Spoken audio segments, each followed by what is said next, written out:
함께 은혜 나누실 말씀은 누가복음 11장 37절부터 41절까지 함께 읽겠습니다. 예수께서 말씀하실 때에 한 바리새인이 자기와 함께 점심 잡수시기를 청함으로 들어가 앉으셨더니 잡수시기 전에 손 씻지 아니하심을 이 바리새인이 보고 이상히 여기는지라 주께서 이르시되 너희 바리새인은 지금 잔과 대접의 겉은 깨끗이 하나 너희 속인즉 탐욕과 악독이 가득하도다. 어리석은 자들아 밖을 만드신 이가 속도 만들지 아니하셨느냐. 오직 그 안에 있는 것으로 구제하라. 그리하면 모든 것이 너희에게 깨끗하리라. 아멘. 네, 오늘은 누가복음 11장 37절부터 41절 말씀을 중심으로 겉과 속을 다 보시는 하나님이라는 제목으로 함께 은혜를 나누고자 합니다. 하나님께서는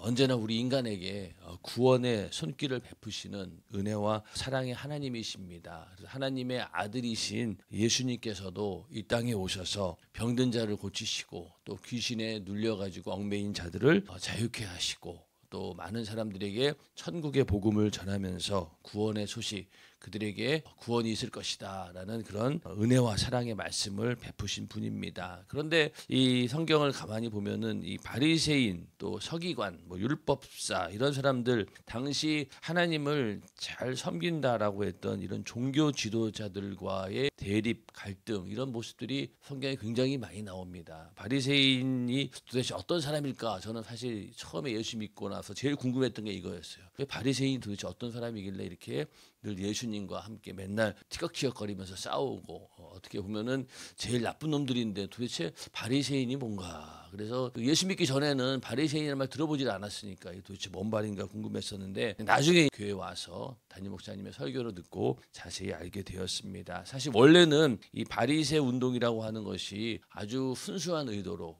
그 이스라엘 백성들이 나라가 다 망하고 적국으로 포로로 잡혀가고 그러니까 야 이거 우리 민족이 왜 이렇게 하나님으로부터 벌을 받게 되었고 이 지경이 되었을까라고 곰곰이 뒤를 돌아보니 우리가 하나님 말씀대로 살지 않았구나. 율법을 지키지 않아서 그렇구나. 그래서 이제는 철저하게 율법을 지켜야 되겠다라고 시작한 운동이 바로 바리새 운동입니다. 그런데 이제 이 운동이 처음에는 하나님을 사랑해야 되겠다. 하나님에 대한 사랑을 강조하면서 시작한 운동이었지만은 점점 이게 변질이 되어서 하나님에 대한 사랑이 아니라 자기 사랑으로 변질이 됩니다. 그러니까 점점 내가 하나님 말씀을 지켰다라고 하는 자기 의가 충만해지기 시작했죠. 자기 의가 충만하다는 말이 바로 자기에 대한 사랑으로 충만하다는 말입니다. 그러다 보니 점점 이제 하나님 말씀을 지키는 사람들이 줄어들게 되고 그러다 보니 탈락하다가 아주 극소수의 사람만이 남게 된 거예요.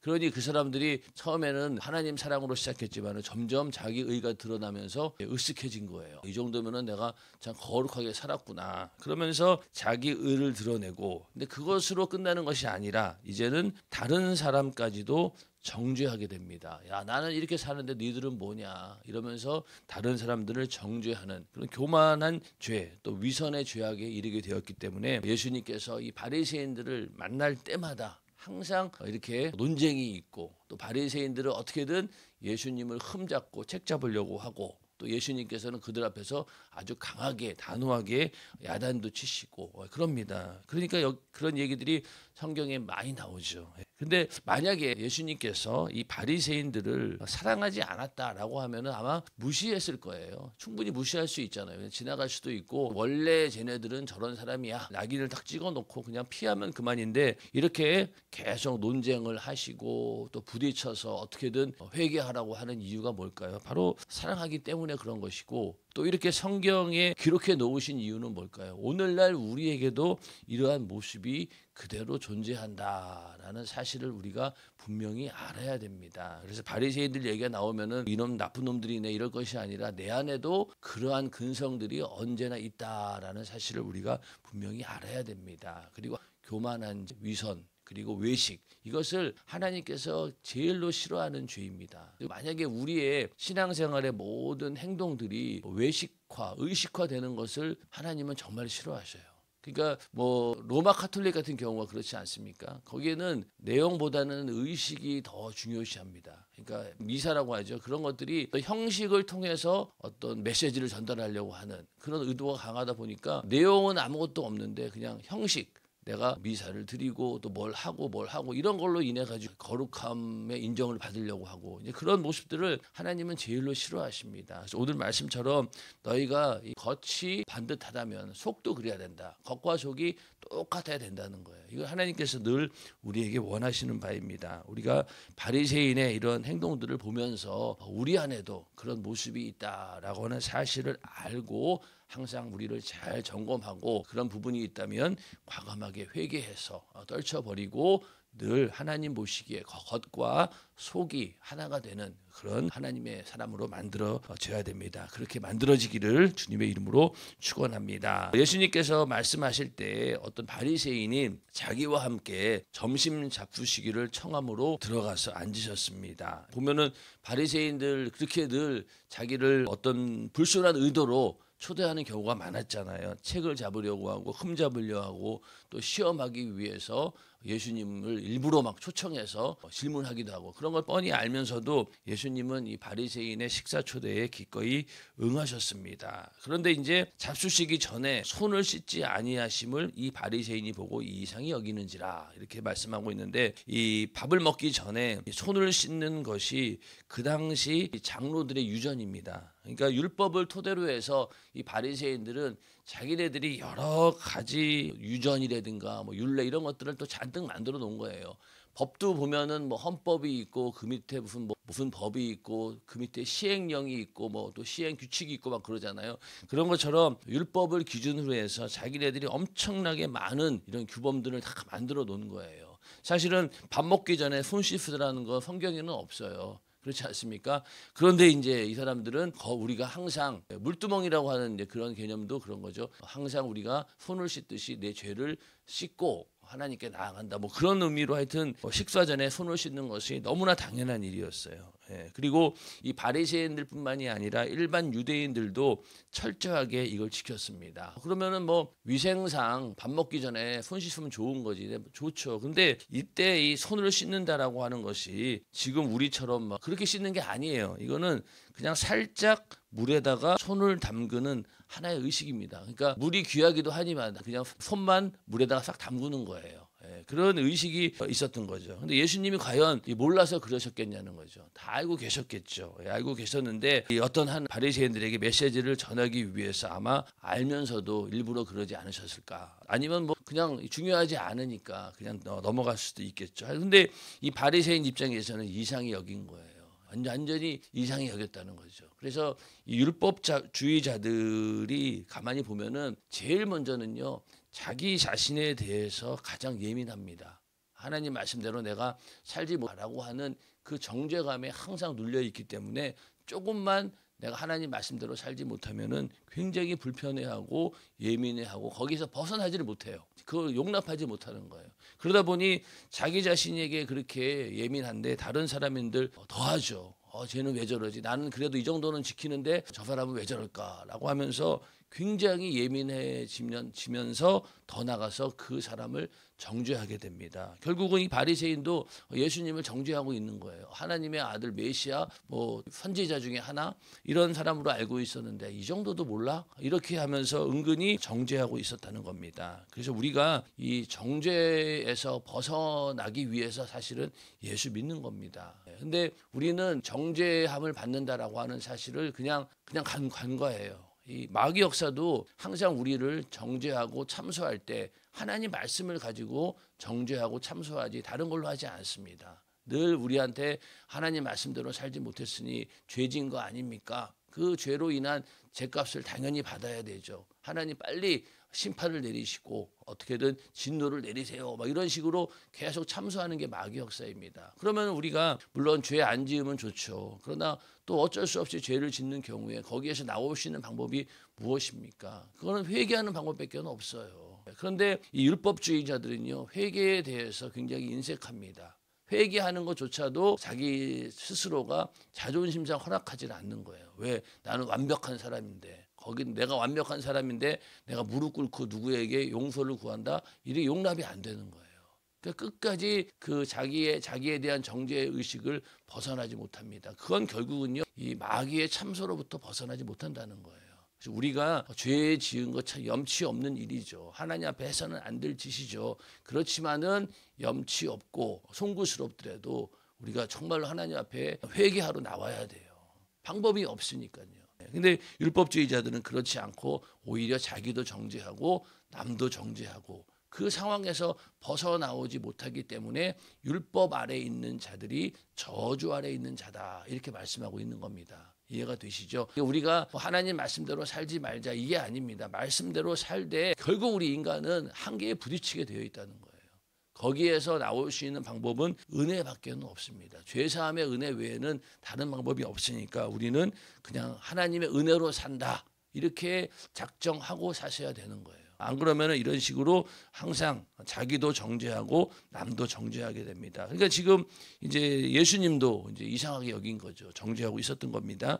그러니까 예수님께서 너희 바리새인은 지금 잔과 대접의 겉은 깨끗이 하나 너희 속인 탐욕과 악독이 가득하도다. 사실 뭐 바리새인이 아무 얘기한 것도 없어요. 그냥 속으로 생각만 했는데 여기다 대뜸 그냥 네 속에 탐욕과 악독이 가득하다 했으니 이 바리새인 입장에서 얼마나 이게 놀랬겠냐고요. 얼마나 놀랬겠냐고요. 그러면서 강력하게 이제 비판을 합니다. 그릇이 겉만 깨끗하면 뭐하냐, 속이 깨끗해야지, 이러면서 겉으로 너희들은 하나님 말씀을 잘 지키는 것 같지만은 그러나 속으로는 그렇지 않다, 이렇게 말씀하셨는데, 똑같은 내용이 이제 마가복음 7장 6절에서 8절에도 나오는데요. 가라사대 이사야가 너희 외식하는 자에 대하여 잘 예언하였도다. 기록하였으되 이 백성이 입술로는 나를 존경하되 마음은 내게서 멀도다. 그러니까 너희 속이 탐욕과 악독이 가득하도다, 이 말이 너희가 입술로는 나를 존경하되 마음은 내게서 멀도다. 그리고 사람의 계명으로 교훈을 삼아 가르치니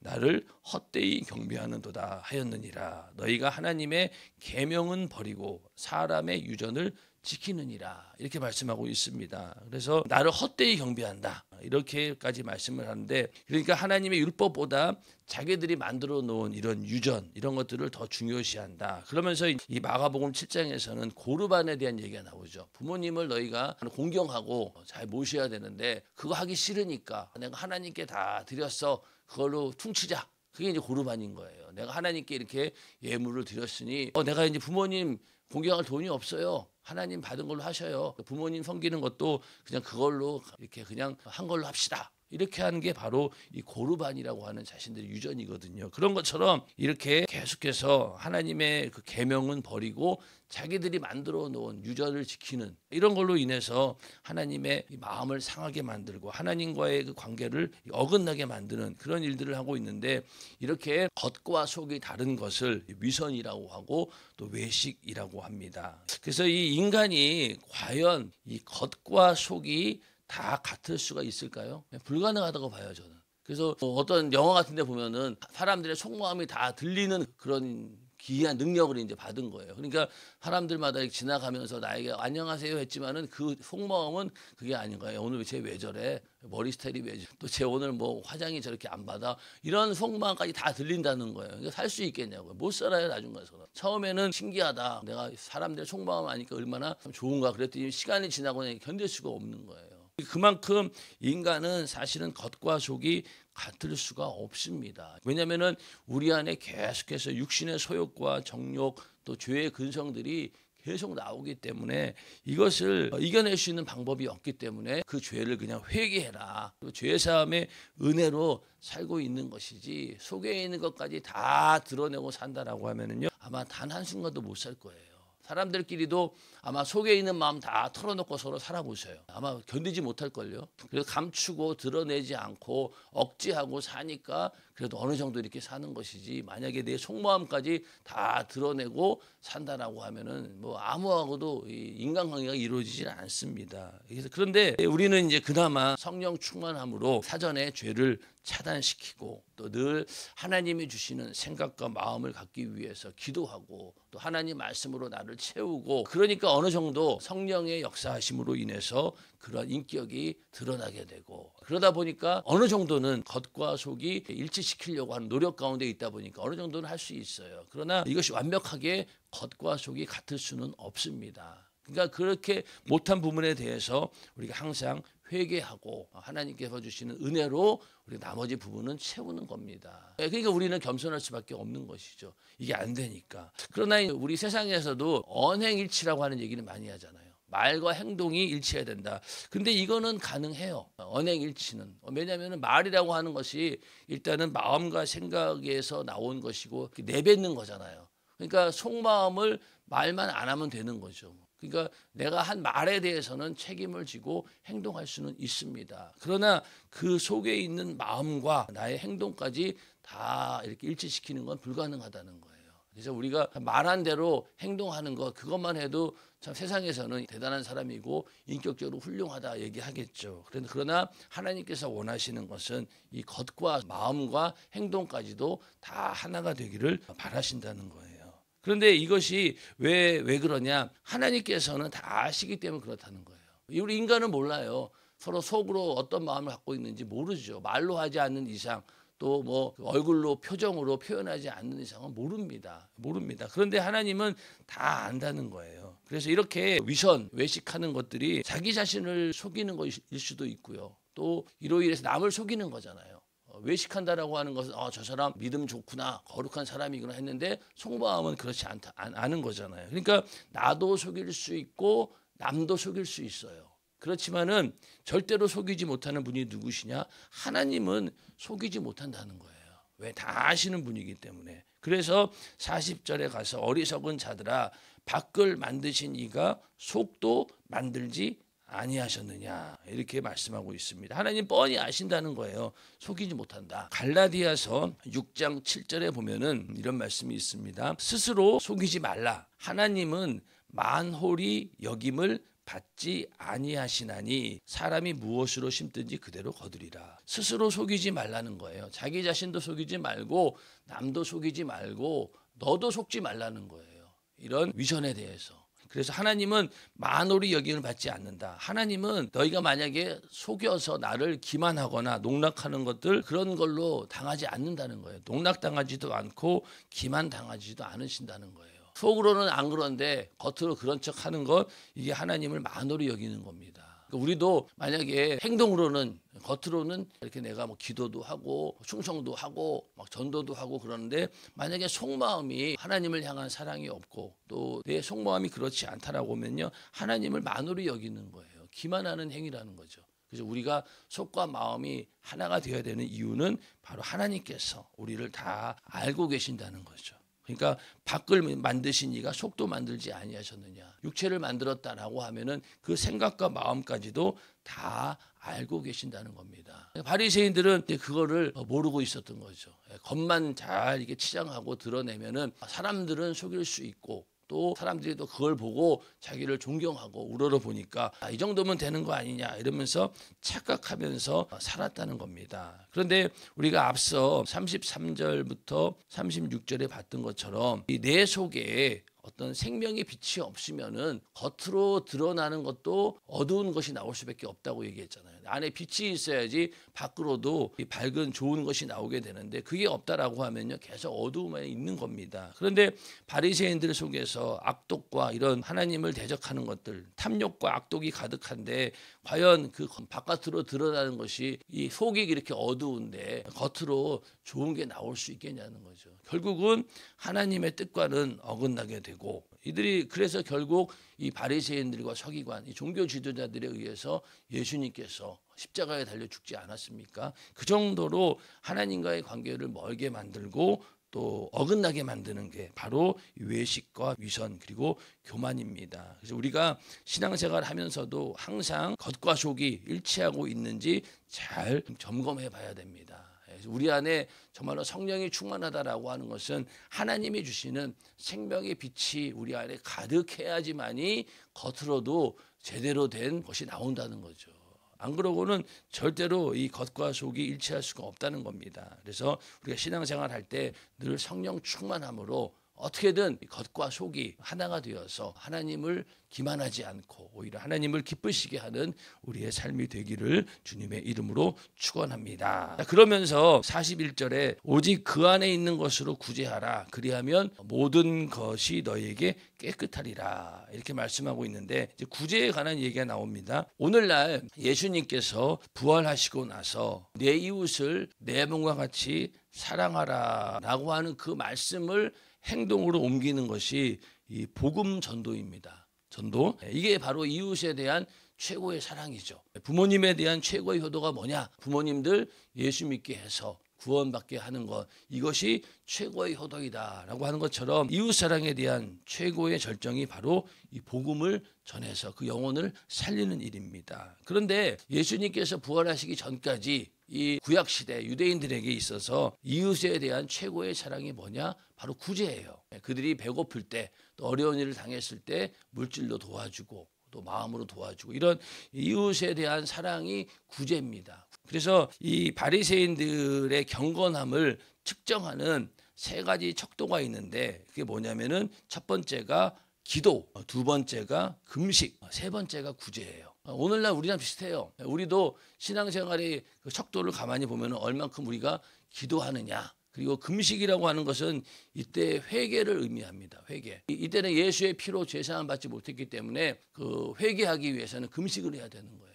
금식해서 자기를 절제하고 그 안에서 어떻게든 죄짓지 않으려고 노력하는 그게 이제 바로 금식입니다. 그리고 구제가 바로 이웃사랑인 거예요.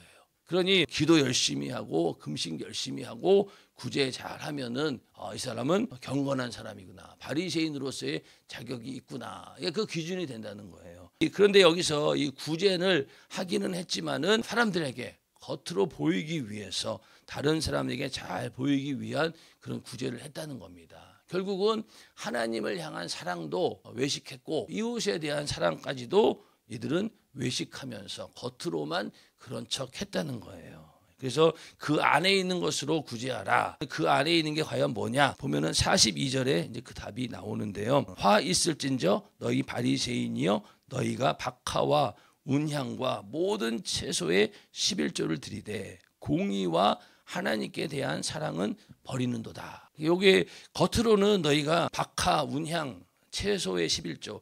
보면 박하, 운향 여기 채소는요 굉장히 아주 작은 그런 식물들을 말합니다. 채소라고 그러면요 미나리 같은 거 있잖아요. 미나리 아주 작은 그것도 전부 다 11조를 나눠 가지고 냈다는 거예요.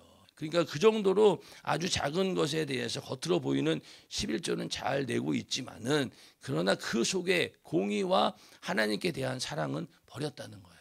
그게 바로 안에 있는 게 바로 그거예요. 공의와 하나님께 대한 사랑. 그래서 마태복음 23장 23절에도 어떤 얘기가 나오냐면은 화 있을진저 외식하는 서기관들과 바리새인들이여 너희가 박하와 회향과 근체의 11조를 드리되 율법에 더 중한 바 의와 인과 신은 버렸도다. 그러나 이것도 행하고 저것도 버리지 말아야 할지니라. 이게 그 똑같은 얘기예요. 그러니까 의와 인과 신은 버렸다는 거죠. 11조를 우리도 바리새인들 못지않게 철저하게 드리라는 겁니다. 그런데 겉으로도 그렇게 행하고 속마음도 의와 인과 신도 버리지 말고 그걸 가지고 너희가 11조를 드리라는 겁니다. 그만큼 겉모습도 중요하지만은 속마음도 중요하다는 거예요.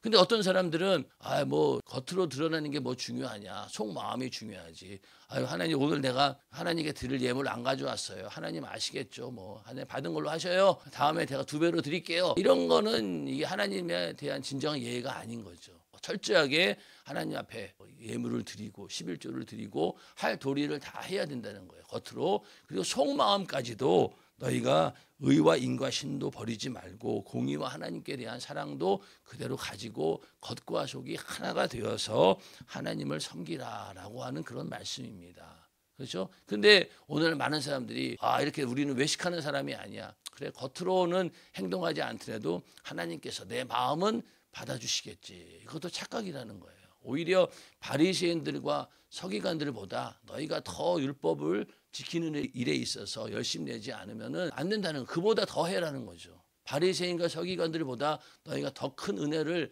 받았다라고 믿는다면은 그들이 행동한 것 못지않게 더 열심을 내서 겉으로도 하나님을 섬기고, 그러나 더 중요한 것은 그 속마음까지도 하나님을 향해서 변함이 없어야 된다. 그리고 그 중심이 거기에 가 있어야 된다는 거예요.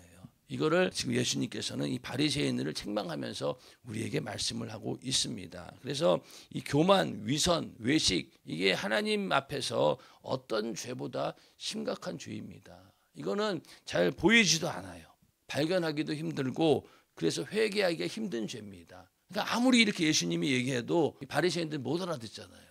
못 알아들어요. 결국은 예수님을 십자가에 못 박는 그런 엄청난 죄를 짓게 되죠. 그런 것처럼 이것이 하나님 보시기에는 아주 심각한 그런 죄입니다. 그러니까 성경에 이렇게 많이 기록해 놓으신 거예요. 바리새인들을 책망하려고 한 것이 아니라 우리 안에도 그런 근성이 계속 나타날 수 있으니까 너희들이 이거 말씀을 통해서 그런 모습이 조금이라도 발견된다면 빨리 돌이켜서 회개하라는 얘기입니다. 그래서 예수님께서 막 한탄하시죠.